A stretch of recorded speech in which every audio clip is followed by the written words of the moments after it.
All right, this is the fun part. Any questions? Any suggestions? Did I lose anybody? So I applied for a grant for this last year, and so that's kind of around the time I started thinking about it. So 2025, and when I recently received the grant, January 2026 this year, we started kind of putting everything in motion. So we picked the venue. I was able to get the 2 other performers together. We've also begun to schedule artist talks. So to answer your question, it started 2025 with me just like thinking of the idea.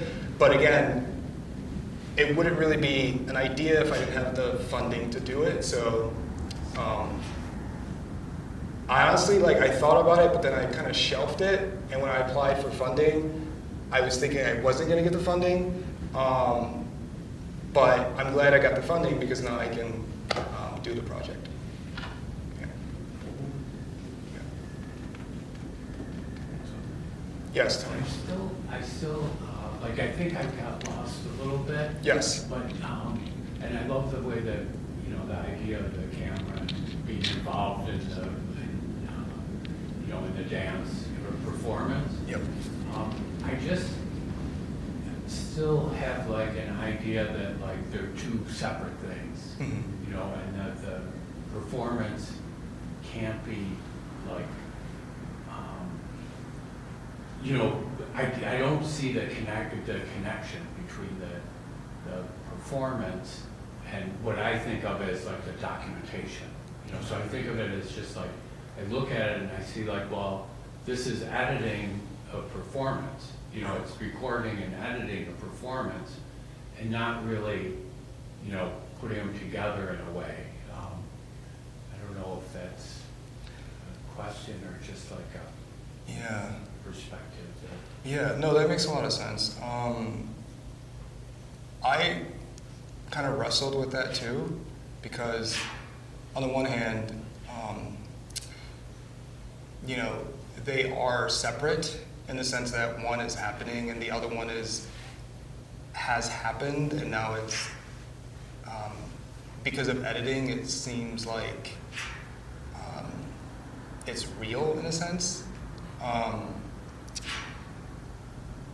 But this kind of tension that you talk about is what Maya Deren would push back against, because she suggests, not just Maya, but Mars Cunningham and Charles Atlas, they're suggesting that it's not just 2 different things that are happening, but they're actually colliding.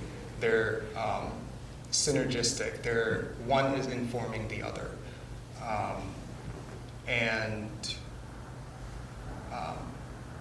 It's possible to have both existing at the same time, as opposed to kind of diametrically opposed to one another.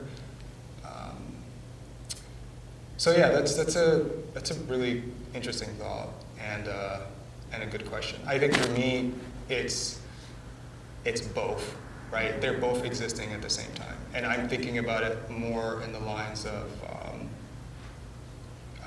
Mars Cunningham, this thing that is a performance can also be this thing that's mediated,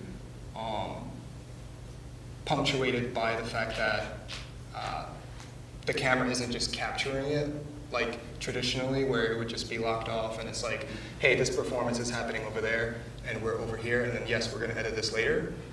But when you look at the work of Pina Bausch, the camera is participatory, it's part of the choreography. And that choreography, once it's captured, it's still existing, right? It's still a performance. It's just in this digital form, right? So they're not really separate per se. I guess you can argue they're separate when the recording is happening in real time, right? So you have a performance happening, you have a camera that's recording. Yeah, these 2 things are separate. But when the camera is actively participating in the performance, it goes beyond just a separate proposition. No, it's this participatory thing that lives on. Yes. Rob. Okay, I have a take. So I was a film major and a dance minor, so this was very interesting and cool. Talking about them being sort of working together, like we're working together. I think about the Olympics, like I watched a lot of figure skating, and they had somebody with ice skates on with the camera, and they're skating all over the ice, and like they had to have practiced together, Yes. otherwise they might like bump into them, and like there are parts where the dancer is like pointing to the camera, and they like go to like hit this pose and looking at the camera. So because of that need to kind of practice together, I view that as choreography and like practicing together over and over again to make sure that like the performance is safe, first of all, but like that it is super effective and everything being on camera is super intentional. I'm also very biased because film and dance are like two of my main parts of who I am. But yeah, I think the figure skating example is a really good example of how you kind of need to work together. And when you're watching it as an audience, I think the experience is maybe as live as it can be. Like, we're not aware of the camera so much. We're aware of watching this person moving through space. And then realizing after, oh wait, there's another person on the ice with them that you never see. And seeing that other perspective, you should just Google like Olympics figure skating cameraman. It's almost like how they introduced drones into the Yeah. cinematography of the Student Olympics. I was going to bring up that exact point. It's like, an ex-figure skater, right? And they put them on the ice with the other, the main figure skaters. And just the perspective and the way that the cameras move around, it's a whole other experience. You feel really immersed in that. And that's exactly what I thought of when you were doing that presentation. Of course. I had the same experience where I was like, I never even thought about the camera person being on the Right. ice. Yeah. Right. Yeah, I actually thought, no, that can't be. Like, how, you know? How are they not going to run into each other? Yeah. Oh, I see. Okay. Yeah. And then he's going around her while she's spinning. While she's spinning. Yeah. I kind of looked at it, not the camera being one of the dancers, but the camera allowing the viewer to be voyeuristic, and you can move your seat from the lousy seat to the seat that you want to see what you want to see.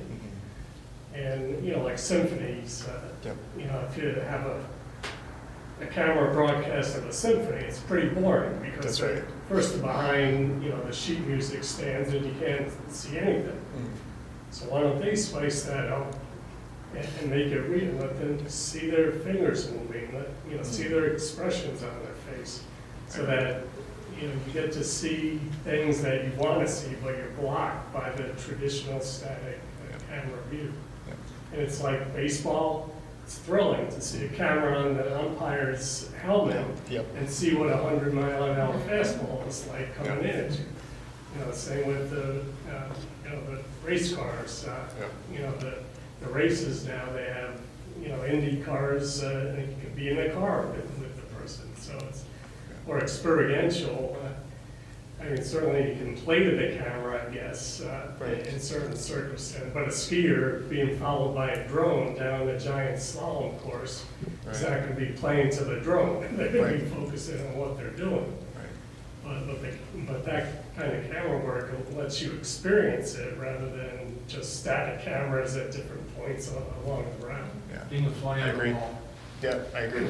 And I think a couple of things are happening, like in the presentation, where we're seeing, I think some of the examples that you chose might not be illustrating the more dynamic camera-dancer relationship that you're talking about. Like the Merce County and Buffalo performance, the camera's not really moving, right? And same with the clip from Pina. Like you were talking about the camera being part of the choreography, but the camera's not moving in that shot. So it might help as you're I'm assuming you're gonna watch back the video of yourself, and you'll see kind of like, you might notice there were some points where it felt disconnected for me, where what you were, I completely agree with what you're talking about, that it is that this does exist, Yeah. this dynamic relationship. I think the example that was, what's his name? The Mars one- Cunningham. No, the young guy. Oh, Michael Clark. Michael Clark. Yeah. That one was the one where it It's really synergistic. felt like it was Yeah. illustrating what you're talking about. Okay.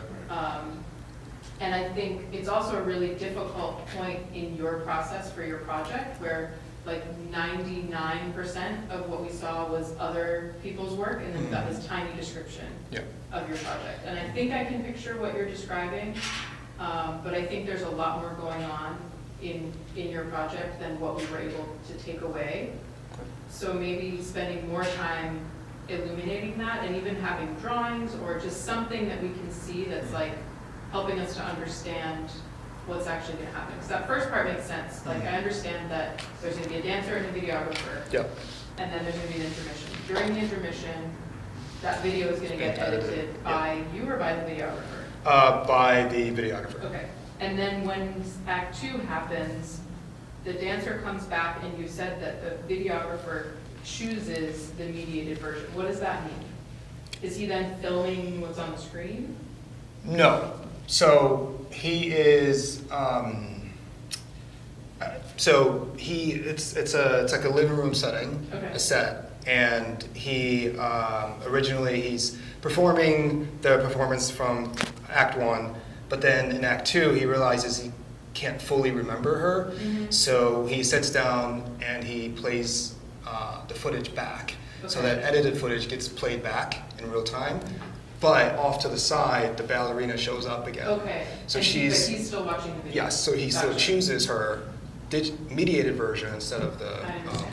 embodied version, yeah. Okay, that's helpful. Yeah, but I do, your point is taken about maybe show examples that are more illustrative of what I'm talking Yeah. about, because I do agree. I think I might have, in preparation of this, I might have like rushed through it without giving like, without looking at the specific examples that Yeah. I'm giving and how that may Yeah. be connecting to what I'm Because I think saying. there's also clips in PINA that do more Yes, with the camera, right? absolutely. And Yes, so- yes, yes. So being careful, especially when you're doing this like at the Yes. AKG, Yes, right? Making Yes. sure that your examples are linking yes. to what Well, you're the saying. one for the AKG, so the artist talk for This might contemporary. be about to answer my next question. Yeah, so the artist talk for the contemporary arts hall walls and AKG is between the two performers. So they are the one that are going to talk about their process, the rehearsal.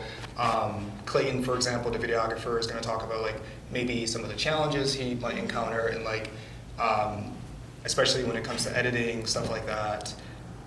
So they're both just going to talk about their experience, whereas I'm more or less just kind of around. Yeah. I also, for those talks, I have to be at the black box, which is where the performance is going to be, because I have to talk to the crew and we have to figure out like blocking and lighting and all that fun stuff. So I might not be there for the talks. You should be there. I should be there, yeah. Yeah, you should. I should You should be there, you should probably be part of, it's your project, right? Yes, You should be yes. there and you should be on stage with them. right. Something Yeah. to think about. Something to think about, yeah, 'cause I'm just- And those talks, are those after the rehearsals have started? Yes, those are like in between the rehearsals. So you'll have documentation of the Yes. rehearsals? Mhm. Okay. Yeah. I think that's gonna make a huge difference too, Mhm. because people are gonna be able to see more What it effectively is. what you're describing, yeah. Yeah, I agree. Because the theory part is great, and like the context is great. Mhm. I think some of it, like, the recapping is really helpful for making sure that we're following along. Mhm. You could possibly recap less, like fewer times. Okay. And that you'll see when you watch it back too. You'll be like, oh, okay, I get it. Oh, I still get it, you know? I agree. But the recapping, you know, when you like listed through the four perspectives, Oh, yeah. super helpful, Okay. right? But you probably think you should do that once. Yeah. That sort of thing. And this is just like feedback on the presentation Yeah. itself, not on your project. Absolutely, yeah, 100%. Yeah. Yes, Robin. Sorry, it was related to what we were just talking about. And I didn't even think of this until you were talking about the project. Yeah. So if they're filming the performance like once through in real time Yep. with one camera, what are they editing together during the intermission? That's a good question. What are they edited together? Because if it's a continuous take. Yeah, so they're editing. I'm gonna have other cameras, like at least 2 cameras Okay. for the thing. Like multi-cams? Yeah, multi-camera, but the video artist will not have access to other cameras. They're just going to have access to the camera that they're using to record the performer, which is a DJI Pocket Osmo Pocket 3 camera. So what they're doing is they're editing, like it's a long performance. It's about 35 minutes or so. So they're editing between that because we're not gonna fully play back that performance in Act 2. We're just we're gonna shorten it. So he's just making cuts and shorten that recording from Act 1. Yeah. But yeah, the challenging part is going to be because we were thinking through this, like capturing it and just the time to be able to edit all that stuff together. Because you have to ingest the content, then you have to, hopefully use proxies, make sure like it's not a large file, and hopefully it exports in time. Because if it doesn't, we're kind of screwed. So the duration for Act 1 is 35 minutes. Duration for the intermission is 25 minutes, and the duration for Act 2 is 35 minutes. So the video artist has 25 minutes to like capture everything, edit it, export it, and then give it to the video technician to display for Act 2. Will the audience so- be able to see what Yes. the video? Yes. So in Act 2, there's going to be a screen that comes down in the black box, and that's going to be the screen that he's projecting that video onto. And the audience will be able to see that, and I think it'll be an interesting perspective for them to see that. Like, they've seen it the first time, but now they, along with the video artist, is watching the mediated version as well, in addition to the ballerina being present. Like, I'm kind of curious to see for the audience themselves, like where their focus is going to be. Is it going to be the mediated version, or is it going to be the ballerina who is physically there? So that'd be interesting. Is the ballerina going to be doing anything, dancing in Act 2? Or- Yes. So the audience gets a chance to choose, or Yep. reality versus Mediated. mediated.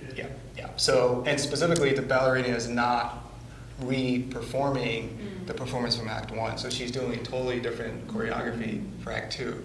So it's like, okay, what is the audience going to decide here? Something new that's alive, or something that's dead, essentially, right? The new alive is the ballerina performing something new, and the dead is the mediated capture from Act 1. It'd be fascinating if you could somehow pull where the attention is for Yes. the whole audience. That's a good point. Yeah. So the other cameras will capture the reaction of the audiences. So what I can probably do is when I edit, so what I'm going to do is I'm going to edit all of it together, right? DJI plus the other cameras. And I think, to your point, that would be interesting to see what the camera sees of the audience as they're deciding which one to focus on. Yeah. I find myself wondering whether the video needs to be edited versus just played back. Play it full. Just something to think about. Mm-hmm. Yeah, that's interesting. They're both We'll need a variable for Yeah, sure. the stress. Yeah, okay. They're both 35 minutes, correct? Yes. Obviously, it's going to be what the videographer took in Mhm. of that performance, like zooming in or whatever they were doing. Yeah. So I don't know what more did they edit Right. Maybe beyond what they actually did. Yeah. record the rehearsal, Right. do the rehearsal. Add the rehearsal to the. Well, Or just and as if the rehearsal cheat it. is the Is the. thing. I thought about that too. Yeah. thought about that. You have to work. Extra mediated. Secrets and lies. So, I think the element of the Yes. person like actually recording it live and then showing it not like a half an hour later Mhm. is part of the thing though. I think that's an important element of it. Yeah. I think if you were to use pre-recorded footage and say, oh, Yeah, this, so- is, this is what was live, I think the audience would The audience- pick up on that pretty quickly. Yeah. Yeah, I agree. Even if it was like subconscious, you know. I agree. I want to play into the intelligence of the audience, not like, There's like an element of No, kind of, like, like not artifice. danger, Yeah. but like the fact that it is leaving it up to like, okay, let's hope that this video exports. Right. You know, Yeah. I think My producer brain's like, whoop. that'd be interesting, yeah. Yeah, it's funny because, so the video technician, he was like, yeah, I need that video exported like right away so I can like set it up for you. So I'm just like, yeah, sure. So hopefully, Clay, he's really good at editing. He has a background in video. So that's his wheelhouse. So I'm very confident he's going to be able to ingest, export, and have this thing ready. But yes, there is that like trepidation about like, okay, what if it's not ready on time? Like, what do we do? Yeah. And to some extent, one could even argue that might be like part of the Yeah. experience, right? Like that might be an interesting experience. But I'm really trusting my ballerina, Alexandra Light, because she's classically trained. And she's very, very good at dancing. So she's the one that's controlling the choreography. I'm more or less like giving them kind of themes to touch on. And she's the one that's going to like direct the video artist as to like what he should record, you know, like where he should be. And one of the challenges that we were kind of thinking about too is for this project, there is no sound. It's all guttural, you know, inhalation, exhalation as the two performers are doing their thing. So when we play that, what I'm envisioning is a kind of immersive experience where the audience feel like they're part of this collaboration. But one of the challenges that we were kind of thinking about was, okay, how do we, if the act one is 35 minutes, how do we know if there's no sound of how long that choreography should be, right? So the choreographer was thinking like maybe we use like a metronome or, and maybe you guys can suggest some ideas, but like maybe like a stopwatch or just some kind of way that we can tell like, hey, it's been 35 minutes, so we need to stop. Speaking of time, Yes, great segue. great, It's time yes, to wrap up yes. our conversation. Any last thoughts or questions? I was gonna ask, are you limited to just archival footage, or can you incorporate like new stuff?